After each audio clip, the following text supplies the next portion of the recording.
Greetings and salutations. Thank you for lending an ear to The Voice of the Times this Sunday, May 23, 2021. For today's editorial, procurement rules should be reviewed. The pandemic exposes many of our society's weaknesses, from the neglected healthcare system that is direly needed to the underdeveloped internet infrastructure that stymies connectivity. Now, with a mad scramble to vaccinate people, yet another weakness has surfaced: the highly bureaucratic government procurement system.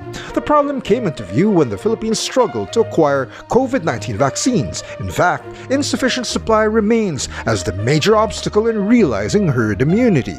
We watched, admittedly with some envy, how Singapore became the first in Southeast Asia to get vaccines. Its government placed orders with several manufacturers when vaccines were still in trials. If our authorities had made a similar gamble, they might have gotten into trouble with the Commission on Audit, or COA. And if the vaccines bought turned out to be duds, some leaders might have faced criminal indictments. Other countries did as Singapore, including Serbia and Israel, while Philippine authorities were debating the propriety of indemnity clauses and legality of making down payments. In fact, Israel is now trying to procure vaccines for a third or booster shot, perhaps for 2022.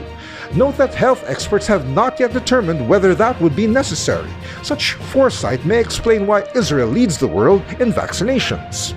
In fairness, President Rodrigo Duterte supported bills that were supposed to hasten the procurement of vaccines. Republic Act 11525, titled an act establishing the Coronavirus Disease 2019 or COVID-19 vaccination program, expediting the vaccine procurement and administration process, providing funds therefore and for other purposes, was enacted last March. Yet we continue to worry about supply chain disruptions and bottlenecks. Granted, the supply issues are global. Some deliveries have arrived and more are en route. Still, policymakers should study whether prompt action was constrained by existing laws and procedures.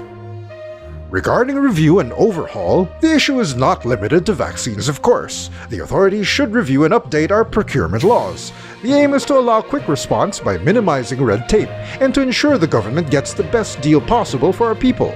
Of course, we are merely journalists, not experts on this topic, but some issues stick out. For instance, policymakers should review the principle of favoring the lowest bidders in awarding government contracts. Quality, for one, should be an equally important criterion.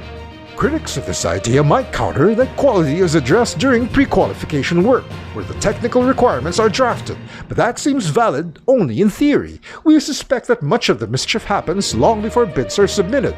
More has to be done to ensure that the pre-bidding work is not flawed or compromised, perhaps to favor those with political connections. Also, more should be done to ensure that those bidding for public contracts have the actual financial and technical capability to deliver the terms in the contract. How many times have we heard of suppliers who, after securing a contract, turn around and outsource the job to another firm? Some are masters only in winning bids, it seems. Plus, how often have we heard of public institutions that were sold or privatized, but the new owner did not put in the equity that was expected? Instead, they used the cash assets of the institution to pay the government for the purchase. Naturally, these stories need verification, and while at it, the Anti-Red Tape Authority should also look at streamlining the procurement process in general.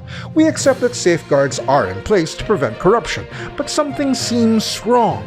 In the 2020 Corruption Perception Index, Transparency International, or TI, ranked the Philippines 115th out of 180 countries and territories in the report. Our score was the same as in 2019, and efforts to curb corruption here have remained mostly stagnant since 2012, according to TI.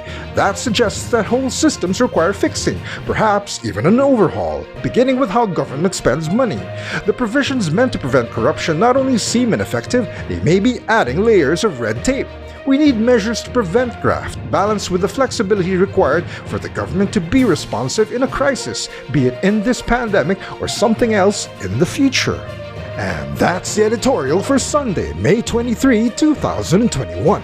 For more news and information, get a copy of the Manila Times on print, subscribe to our digital edition, or log on to www.manilatimes.net. Follow us on Twitter, Facebook, and Instagram, and listen to The Voice of the Times.